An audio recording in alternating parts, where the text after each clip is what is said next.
Bienvenue sur ma chaîne Titel Livre BD. Salut les amis. Alors, je deviens une vraie booktubeuse parce que je me lance dans le Pumpkin Autumn Challenge. C'est sûr que c'est du 100% BD avec moi.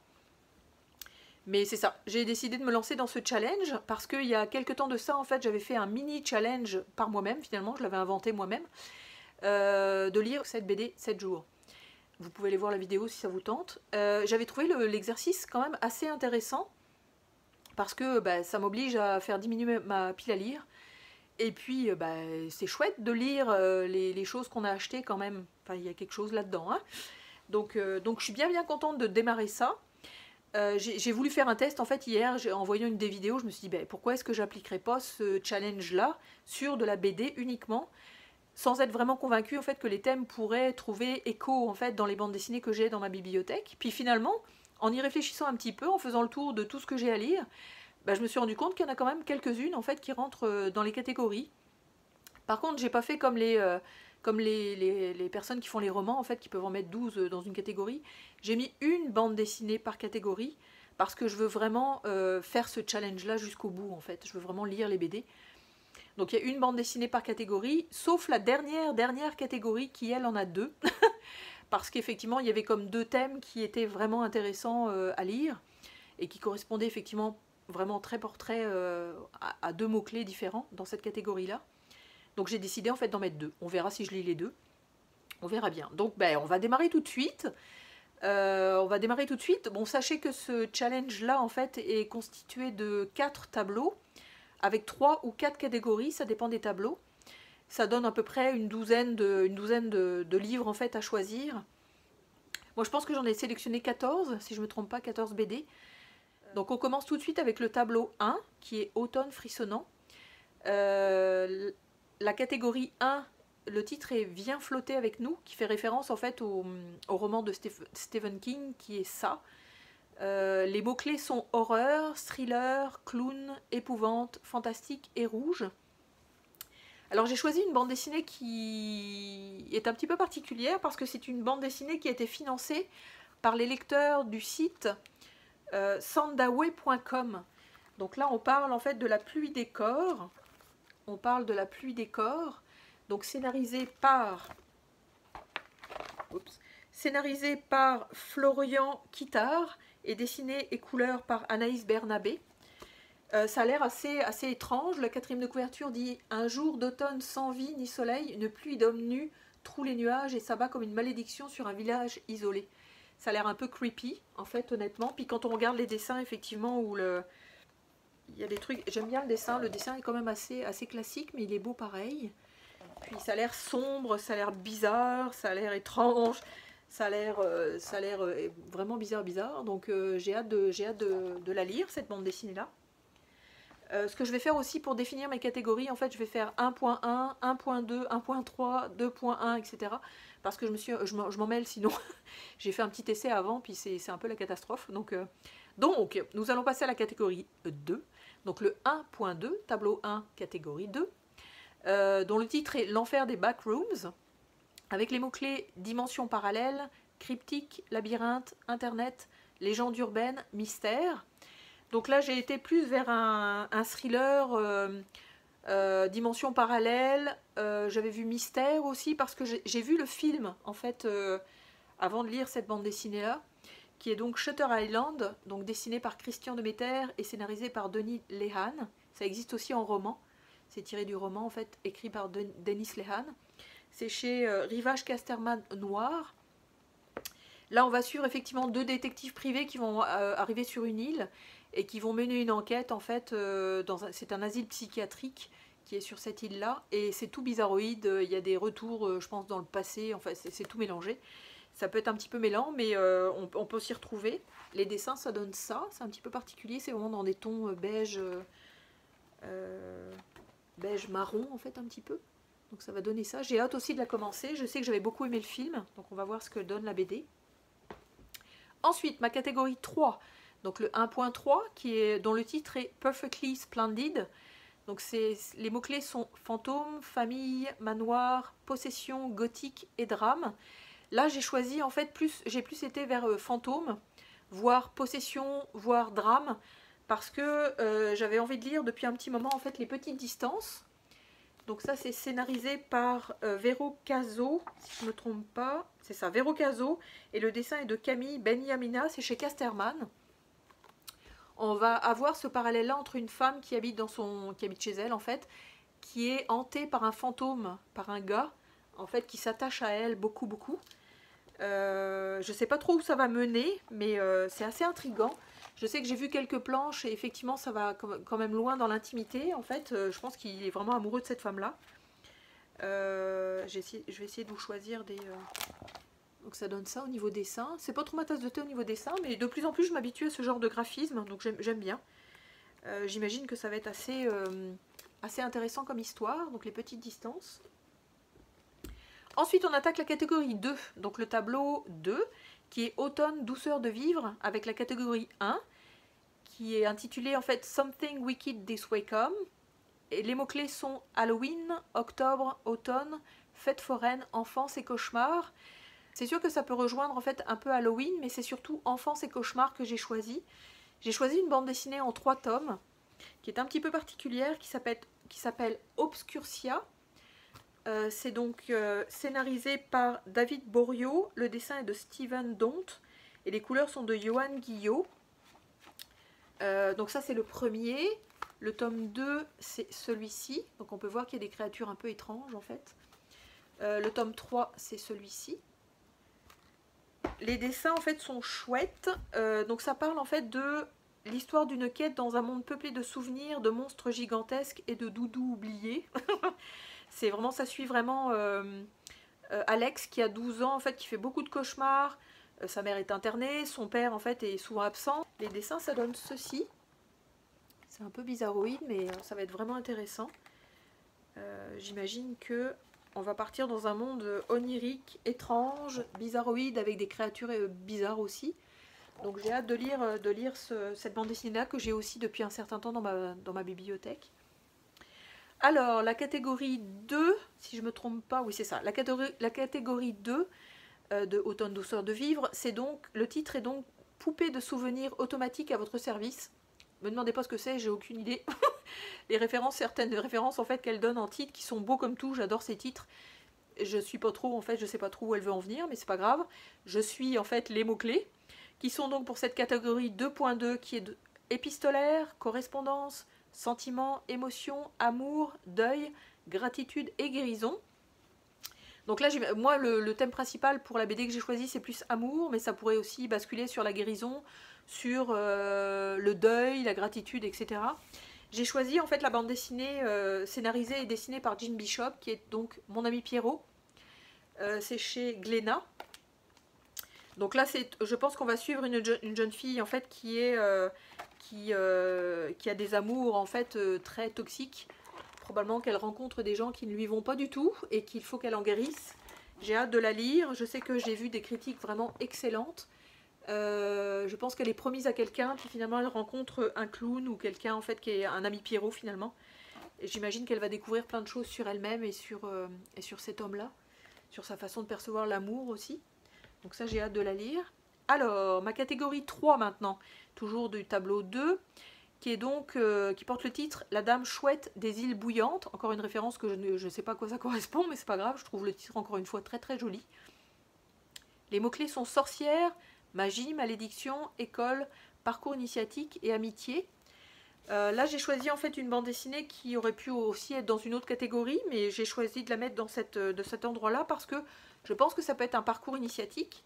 C'est donc cette bande dessinée là, c'est Hanté. Alors c'est chez Jungle Frisson et c'est scénarisé par Michael Olivier, dessiné par Nicolas Pitts.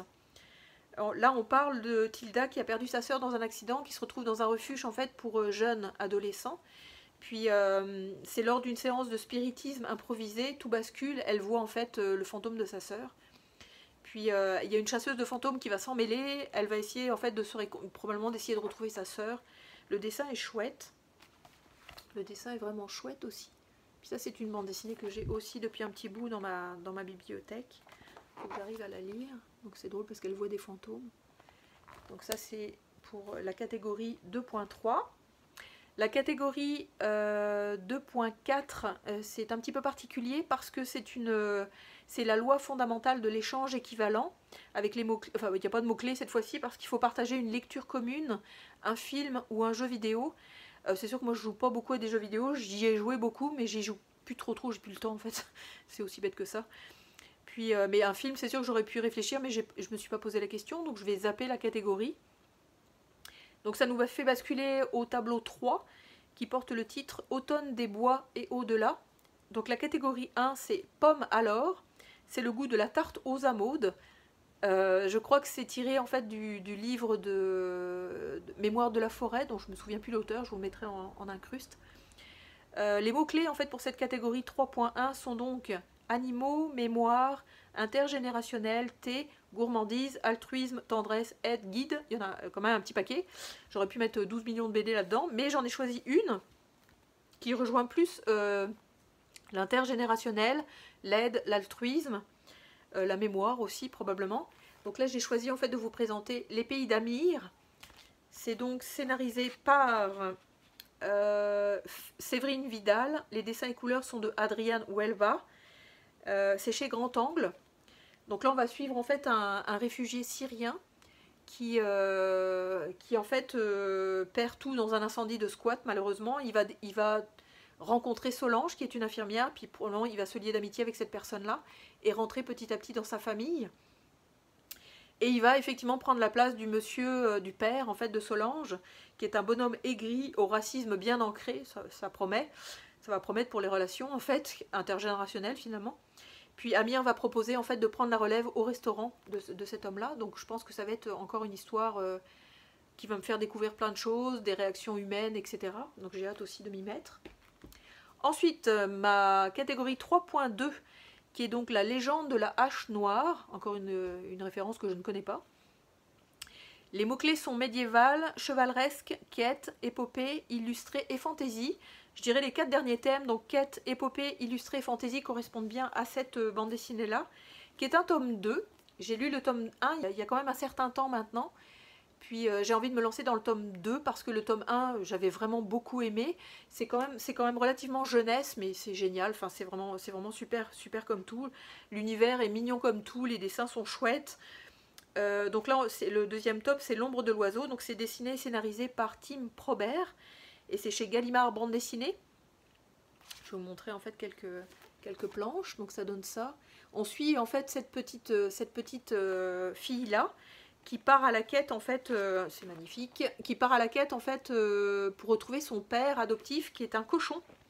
Puis elle se fait accompagner effectivement de ce personnage-là étrange, mais qui est comme un guerrier qui la protège de tout et de tous. Donc j'avais beaucoup aimé effectivement le tome 1, j'ai vraiment hâte de me mettre au tome 2.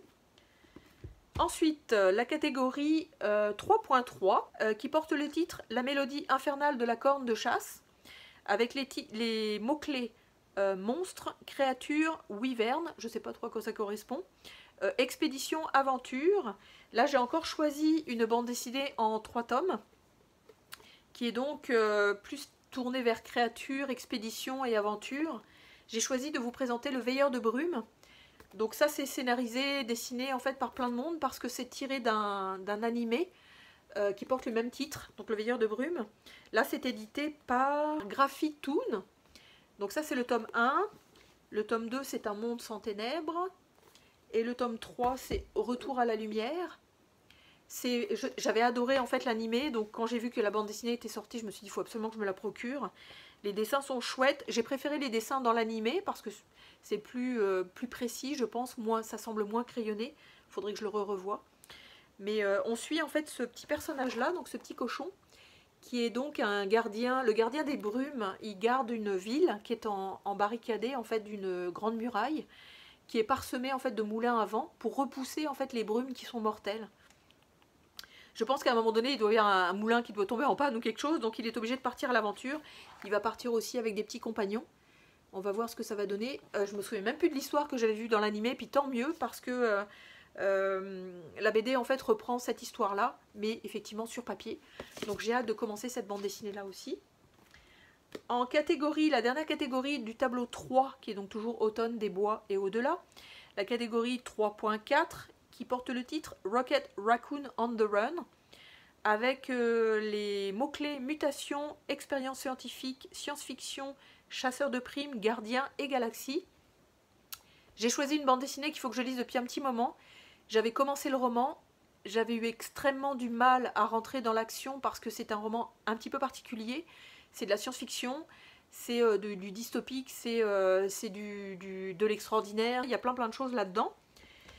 Je ne vous fais pas languir plus longtemps, c'est La Horde du Contrevent. Il y a 3 tomes à date. Donc ce tome-là qui est Le Cosmos et mon campement. Ensuite le tome 2 qui est donc L'escale frêle, c'est celui-ci. Le tome 3 qui est donc La flasque de l'Apsane. Je ne sais pas si ça se termine au tome 3, j'espère, parce que ça va m'encourager à me remettre à la lecture du roman. C'est donc scénarisé et dessiné par Eric Enino. Les couleurs sont de Gaëtan Georges. C'est donc d'après le roman de Alain Damasio. Les dessins sont comme ceci. On suit en fait toute une équipée, donc je pense qu'il y a 12 ou 13 ou 14 personnages, je ne me souviens plus trop, qui remontent en fait le vent, la piste du vent. Ils vont à l'encontre de ce qu'ils sont censés faire. Ils vont vraiment à l'encontre de l'épreuve. Ils vont vers l'endroit où ils espèrent trouver en fait pourquoi il y a ce vent-là, pourquoi il y a ces hordes-là, pourquoi en fait ils vivent dans ces pays-là. Les dessins sont vraiment magnifiques. Le truc qui a été aussi encensé pour la BD, c'est que le vent est extrêmement difficile à représenter en dessin. Et Enino a vraiment réussi le challenge, en fait. Vraiment réussi, en fait, à représenter le vent dans cette BD-là.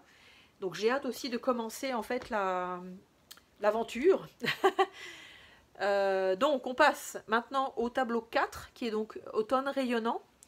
Ça va être la catégorie 1 qui porte le titre We'll Always Find a Way, avec les mots-clés cristaux, facettes, singularité, diversité, inclusivité et feel good. Moi je me suis focusée sur feel good, inclusivité et particularité parce que j'ai décidé de lire en fait la bande dessinée qui s'appelle Lucien. Donc c'est chez Delcourt Mirage. Le scénario est de Guillaume Carayol et de Stéphane Sénégas. Les dialogues sont de Carayol et les dessins de Sénégas. C'est en noir et blanc. Les dessins sont vraiment chouettes. Ça rappelle un petit peu la patte, je trouve, dans Blast, là, mais c'est pas tout à fait pareil. Là. Blast de... je me souviens plus de l'auteur. Je vous le mettrai en incruste. Donc ça donne ça. On va suivre en fait Lucien, qui est donc un balayeur du parc, un virtuose de la feuille morte, un poète de la bourrasque qui aime les choses simples. Son existence est réglée comme du papier à musique, il ne veut surtout pas que ça change. Sauf qu'évidemment, comme on sait, la vie fait que ça bouge tout le temps. Donc lui va être probablement bousculé par des choses, ça va probablement le bouleverser et créer en fait l'histoire de cet homme-là. Ça va parler de santé mentale, ça va parler effectivement de doux, ça va parler d'amitié, ça va parler plein de choses, donc j'ai hâte aussi de le lire. Ça fait aussi un petit bout que je l'ai dans ma pile à lire. Donc ça c'est pour ma catégorie 4.1. La catégorie 4.2 qui porte le titre L'esprit indomptable de Joe March. Ça c'est facile parce que ça fait référence aux 4 filles du docteur March. Les mots-clés sont place de la femme, indépendance, ambition, rêve, sororité, théâtre et écrivaine. La BD que je vais vous présenter couvre la majorité de ces thèmes-là parce que j'ai décidé de lire Anaïs Nin, donc scénarisé et dessiné par Léonie Bischoff. Donc c'est Anaïs Nin sur la mer des mensonges, c'est chez Casterman. Ça fait un bout de temps que je veux connaître effectivement qui est cette femme, qui est cette écrivaine, quel parcours elle a eu, quel type de bouquin elle a écrit, quelle vie elle a eu. Donc je suis vraiment très très curieuse. Je sais que parfois, en fait, c'est quand même assez cru, la façon de redonner le parcours, en fait, de cette femme-là. Mais j'ai vraiment hâte de m'y mettre aussi. Donc ça, c'est pour mon 4.2. Et la fameuse catégorie où j'en ai choisi 2, qui est donc la catégorie 4.3, qui porte le titre « Siul à ruine, Maureen ». Il me semble avoir compris que c'était une référence à quelqu'un, une booktubeuse. J'en sais pas plus, malheureusement. Les mots-clés sont Irlande, petit peuple, mythe, légende celte, nature writing et vers. Donc j'ai d'abord choisi une bande dessinée qui parle de petit peuple, qui est donc Tant que nous sommes vivants, d'après le roman de Anne-Laure Bondou. C'est scénarisé et dessiné par Frédéric Biel, donc c'est chez Futuropolis. Là ça parle en fait d'une famille, donc un papa, une maman et une petite fille, qui vont en fait être protégés ou qui vont avoir un contact avec un petit peuple, donc dans les arbres je crois. Petit peuple vivant sous terre dans un immense refuge, un véritable dédale d'escaliers, de couloirs, de galeries, le bas. Mais quelle est leur histoire, etc. Donc on va les suivre effectivement dans leur épopée. Ça donne ça au niveau dessin. C'est vraiment dans des tons un petit peu terre, sienne, rosé, brun. En fait, ça va être vraiment joli comme tout. C'est super beau. J'ai hâte aussi d'en commencer ma lecture. Et donc la petite dernière, en fait, et non la moindre, qui est en relation plus avec nature, writing et vers. J'ai choisi en fait de lire Par la force des arbres. Donc ça c'est chez Rue de Sèvres. C'est d'après le roman de Édouard Cortez. Et c'est scénarisé par Dominique Mermoux et les dessins et couleurs par Dominique Mermoux, donc la même personne. Là on va suivre en fait un homme qui décide d'aller vivre en haut d'un arbre et de s'autosuffire finalement, je pense. Donc c'est une bande dessinée qui va être assez graphique comme ceci, et qui va être aussi très éducative, parce qu'on va analyser les oiseaux, on va voir, j'avais repéré celle-là aussi effectivement, la façon dont il s'installe dans son arbre aussi, en fait c'est assez marrant. Puis il observe, vraiment il vit dans son arbre, donc on va voir quel moyen il utilise pour survivre, pas survivre mais vivre en tout cas. Il observe les animaux, il observe les fourmis, les oiseaux, etc. Ça j'ai vraiment hâte de la lire en fait, vraiment vraiment hâte, mais c'est la dernière qu'il faut que je lise. Donc voilà. Donc voilà, je pense j'en ai 14, j'en ai 1, 2, 3, 4, 5, 6, 7, 8, 9, 10, 11, 12, 13, 14 bandes dessinées que je viens de vous présenter. Mon petit défi, en fait, c'est... mon grand défi, parce que 14 BD, ça va être chaud, là, mais c'est de les lire, en fait, dans l'ordre des catégories. Comme ça m'évite de me gratter la tête en me disant, est-ce que j'ai vraiment envie de lire celui-là, ou est-ce que je lirai celui-là? Parce que souvent, c'est comme, j'en lis une autre, finalement. Pas de ma sélection, mais j'en lis complètement une autre. Donc j'ai décidé de m'auto-gérer, en fait, mon bazar, et de lire toutes les catégories, les unes derrière les autres. C'est ça. Donc le challenge dure du 3 septembre. Donc là je tourne cette vidéo le 8. J'ai un petit retard de 5 jours. Retard avec plein de guillemets évidemment, parce que j'imagine qu'on peut le commencer quand on veut. Parce qu'il court en fait jusqu'au 1er ou au 3 décembre. Donc ça me laisse quand même 3 mois pour lire 14 BD. C'est pas comme si je m'étais mis 39 millions de romans à lire. Parce que quand je vois des fois la liste sélectionnée effectivement par certains booktubers en roman, je me dis, mon Dieu, ils sont fous. Mais c'est sûr que ça laisse plus de choix effectivement à lire celui qu'on veut. Admettons qu'on donne 5 choix par catégorie de livres. Ben, là, on peut en lire un seul, mais on peut avancer effectivement dans les catégories, les thèmes, etc. Mais là, j'ai décidé effectivement de faire une BD, une catégorie, une BD, et de me tenir effectivement au déroulé de la chose. Donc, eh ben on va s'y mettre, on va commencer tout de suite, je pense, on va y aller, go go go. C'est sûr qu'entre temps, je vais en lire d'autres, bien sûr. J'ai encore 2 bandes dessinées que j'ai empruntées à la bibliothèque, il faut que je lise. Je lis aussi des romans, entre deux. Donc c'est ça, donc je vais m'amuser à ça. Puis je vous en donnerai des nouvelles. Je vous donnerai des nouvelles en fait au mois de décembre. Où j'aurai fait le topo de mes lectures probablement. Je vais probablement faire effectivement des revues de certaines bandes dessinées sur Instagram, donc n'hésitez pas à aller voir. Mon compte est le même que celui sur YouTube, c'est Titel Livre BD. N'hésitez pas à me suivre. Puis voilà, donc on va se souhaiter de bonnes lectures bandes dessinées. J'ai hâte de m'y mettre, vraiment j'ai hâte de faire ce challenge qui est vraiment intéressant. Puis je vais vous dire à très bientôt et... salut!